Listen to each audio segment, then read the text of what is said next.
আসসালামু আলাইকুম, সকলকে ঈদ মোবারক। সবাই কেমন আছেন? আশা করি সবাই সুস্থ আছেন, সহি সালামতে আছেন। তো আজকে আপনাদের সাথে শেয়ার করতে যাচ্ছি ঈদ স্পেশাল একটা বিরিয়ানি রেসিপিটা একটু লেন্দি, বাট পুরো প্রসেসটা যদি আপনি এভাবে ফলো করেন আশা করি খুব ভালো একটা আউটকাম পাবেন। সো চলুন রেসিপিটি দেখে নেওয়া যাক। আসসালামু আলাইকুম, আজকে আপনাদের দেখাতে চলেছি Eid special chicken biryani recipe. So চলুন দেখে নেওয়া যাক। আমার প্রথমেই বেরেস্তা তৈরি করে উঠিয়ে রেখেছি, এখন তেল দিয়ে তাতে পেঁয়াজ কুচি দিয়ে দিচ্ছি। আজকে আমরা কী পরিমাণে রান্না করছি, 3 কেজি মুরগি নিয়েছি আর পোলার চাল।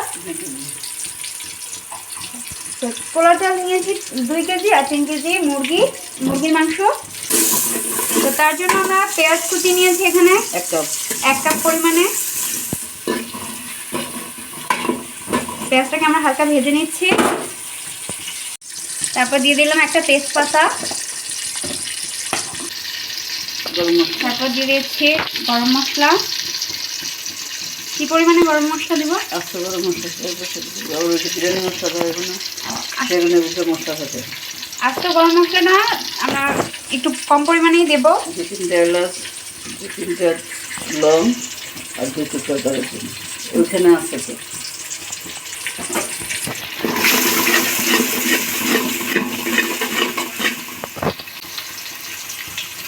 তো গরম মশলা দিয়ে আবার আমরা একটু নেড়ে চেড়ে দিলাম। তারপর আমরা দিয়ে দিচ্ছি হচ্ছে আদা বাটা, 1 টেবিল চামচের মতো আদা বাটা নিয়েছি। ঠিক 1 টেবিল চামচের মতো রসুন বাটাও দিয়ে দিলাম। তারপর দিয়ে দিচ্ছি হচ্ছে জিরা বাটা, 1.5 চা চামচের মতো জিরা বাটা দিয়ে দিলাম।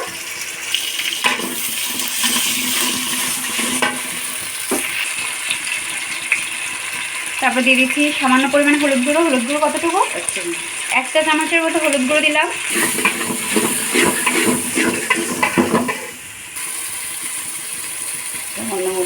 সামান্য পরিমাণে মরিচের গুঁড়ো অ্যাড করেছি। আপনারা ঝাল খেতে পছন্দ না করলে এই মরিচের গুঁড়োটা স্কিপ করে দিবেন। আর দিয়ে দিচ্ছি স্বাদ মতো লবণ।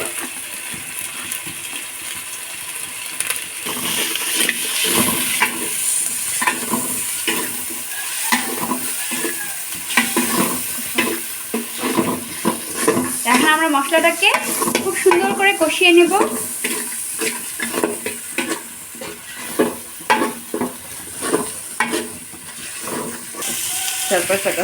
এ পর্যায়ে আমরা অ্যাড করে দিচ্ছি হচ্ছে 4-5টা কাঁচামরিচ আর বেশ খানিকটা পরিমাণে নারকেল বাটা। কতটুকু পরিমাণে?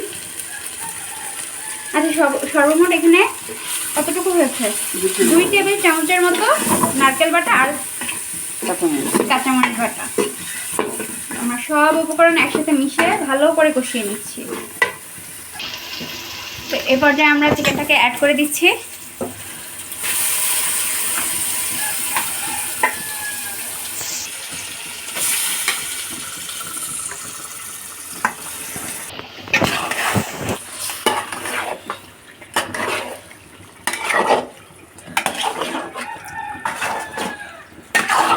এবার চিকেনটা দিয়ে মশলাটার সাথে নেড়ে চেড়ে চিকেনটাকে ভালো করে কষিয়ে নেব।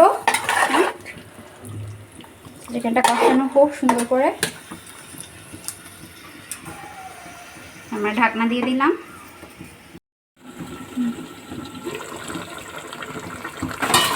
এই তো আমাদের মাংসটা কষানো হচ্ছে। এ পর্যায়ে আমরা অ্যাড করে দিচ্ছি হচ্ছে টমেটো কেচাপ।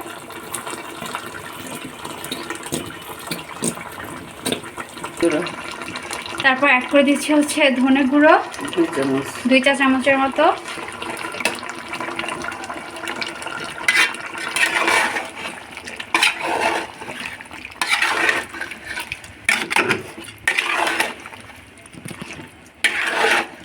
টমেটো দিয়ে নেড়ে চেড়ে দিলাম। তো এ পর্যায়ে আমরা বিরিয়ানি মশলাটা অ্যাড করে দিব। আমরা ইউজ করছি হচ্ছে রাঁধুনি বিরিয়ানি মশলা। আমরা সব সময় এই মশলাটাই ইউজ করি। আপনাদের যদি প্রেফারেবল অন্য কোনো বিরিয়ানি মশলা ভালো লাগে সেটা ইউজ করতে পারেন, কোনো প্রবলেম নেই। সো আমরা পুরো 1 প্যাকেট বিরিয়ানি মশলা অ্যাড করে দিচ্ছি এখানে 3 কেজি মাংসের জন্য, তাই না?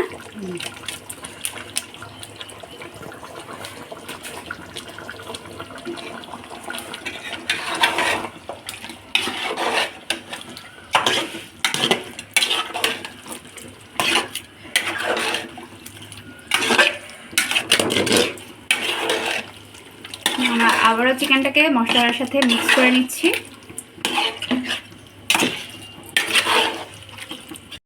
তো এই পর্যায়ে আমরা অ্যাড করে দিচ্ছি হচ্ছে টক দই। আমরা এখানে ছোট 2 গ্লাসের মতো টক দই অ্যাড করলাম।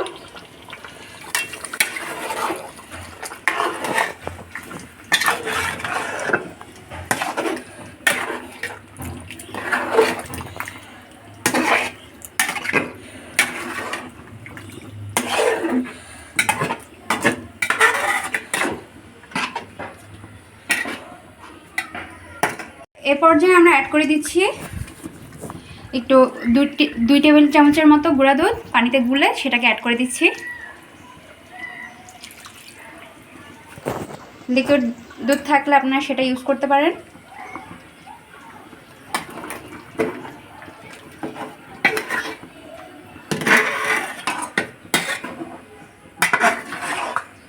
আবারও নেড়ে চেড়ে মিক্স করে দিচ্ছি।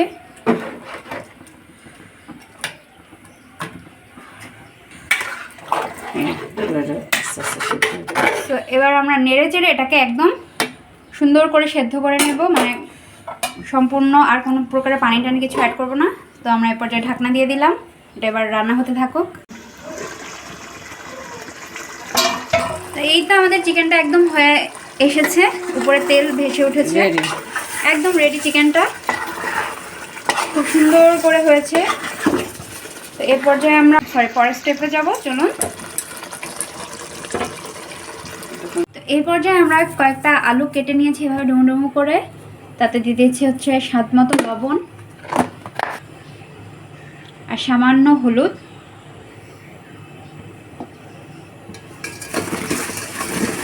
হলুদ আর লবণ দিয়ে আলুটাকে মেখে নিচ্ছি।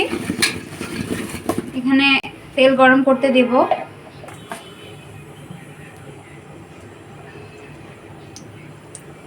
তো তেলটা গরম হোক, তেলটা গরম হলে আমরা আলুগুলো তেলে ভেজে নেব।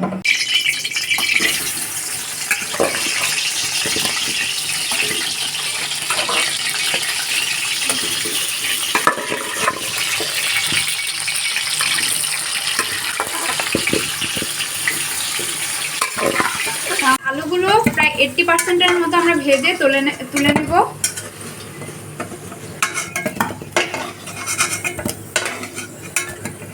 তো এর পরের স্টেপে আমরা চলে এসেছি। এখন আমরা কড়াইতে তেল গরম করে নিচ্ছি। আমাদের তেলটা গরম হয়ে গেছে। এ পর্যায়ে আমরা অ্যাড করে দিতে যাচ্ছি হচ্ছে চাল। আমি এখানে চিনি গুঁড়ো চাল নিয়েছি। এখানে আমরা 3 কেজি মাংসের সাথে 2 কেজি চাল নিয়েছি।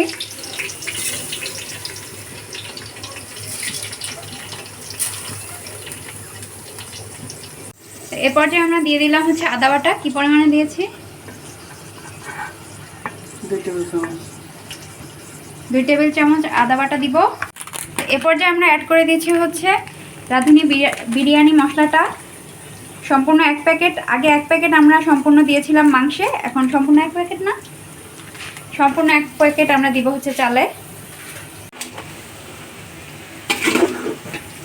এবার সব কিছু মিক্স করে ভেজে নেব চালটা কিছুক্ষণ। দিয়ে দেব স্বাদ মতো লবণ।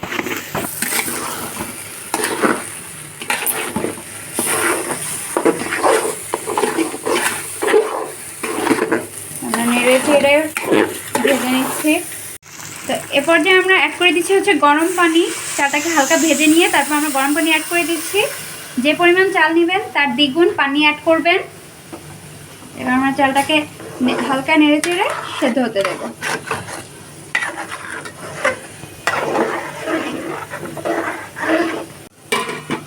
আমরা ঢেকে দিলাম, চালটা সেদ্ধ হতে থাকুক। তো এই তো আমাদের পোলাওটা একেবারে হয়ে এসেছে প্রায়। এখন আমরা একে একটু দমে দেব। পানি শুকিয়ে গেছে, এখন একে কিছুটা সময় দমে দেওয়া হবে। চালটাকে প্রায় 10 থেকে 15 মিনিট দমে রেখেছিলাম চুলাটাকে অফ করে। এখন আমরা আরেকটা বড় পাত্র নিয়ে নিয়েছি। এখন লেয়ারিংয়ের পালা। তো পাত্রটাকে আমরা চুলায় বসিয়ে দিয়েছি, একদম আঁচটাকে কমিয়ে তাতে একটু ঘি ব্রাশ করে নিয়েছি পুরো পাত্রটাতে। তো লেয়ারিংয়ের প্রথম পর্যায়ে আমরা কিছুটা রাইস তুলে দিলাম, তারপর সেটাকে ছড়িয়ে দিচ্ছি।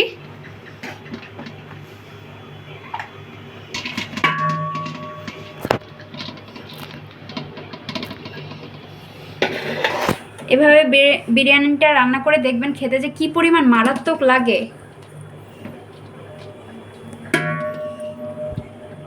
দেখুন আমাদের চালটাও কিন্তু একদম ঝরঝরে সুন্দর হয়েছে। বাইরের আলো কমে এসেছে তাই ওভাবে স্পষ্টভাবে দেখা যাচ্ছে না। এরপর যে এক এক করে আলু পড়ে যাচ্ছে, আলুগুলোকে দেখতে খুবই সুন্দর লাগছে।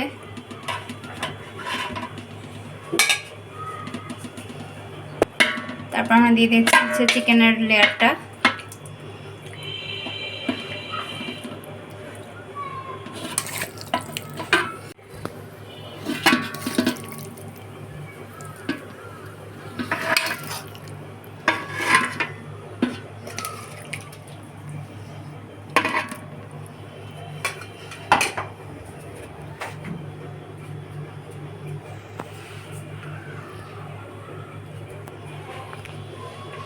তারপর দিয়ে দিচ্ছি কয়েকটা কাঁচামরিচ আর কিছু জুলিয়ান কাট গাজর।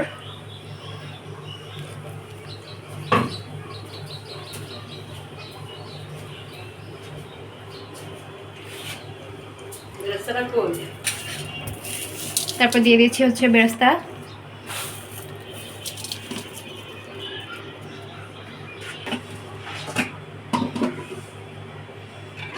এরপর আবার রাইসের লেয়ার চলে আসছে। সেম প্রসেসে আমরা তারপর দিয়েছি ঘি।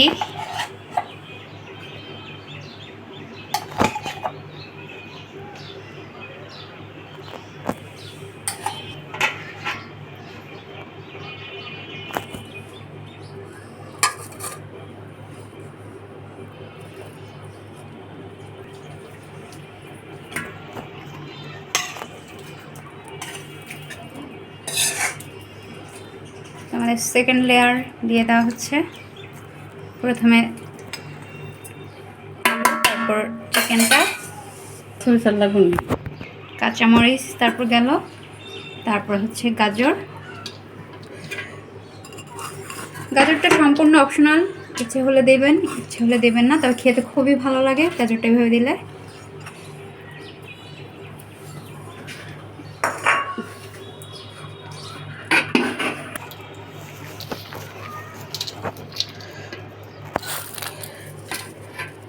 তারপর এক লেয়ার বেরেস্তা দিয়ে দিলাম।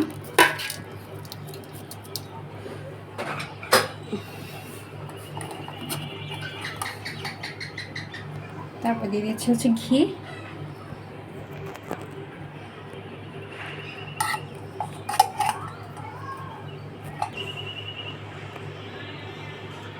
এরপর বাকি রাইসটা দিয়ে আমরা লক করে দেব।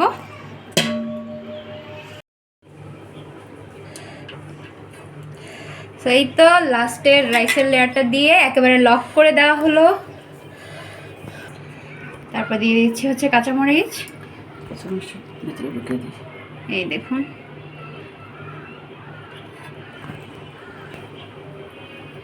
মানে এই প্রসেসটা যদি আপনি ফলো করে বিরিয়ানিটা বানান তাহলে খেতে কি অসাধারণ হবে সেটা আপনারা না খেলে বুঝতে পারবেন না।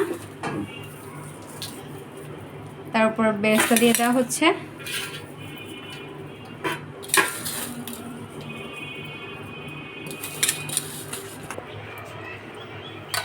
তারপর দিয়ে দিচ্ছি হচ্ছে ঘি। ঘিয়ে বেড়াইতেছে না, অনেক দেওয়া হয়েছে।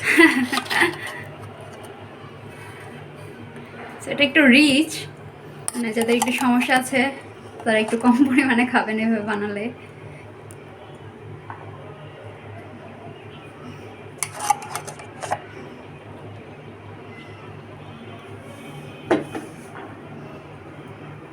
তো এ পর্যায়ে আমরা এটাকে ঢেকে দমে দেব। কতক্ষণের জন্য? এই 10-15 মিনিট। আমার দমে যখন দিবা তখন চুলা কি অন থাকবে নাকি অফ থাকবে? হালকা ডিম করে, মানে একদম লো হিটে 10 থেকে 15 মিনিটের জন্য আমরা বিরিয়ানিটাকে দমে রাখবো।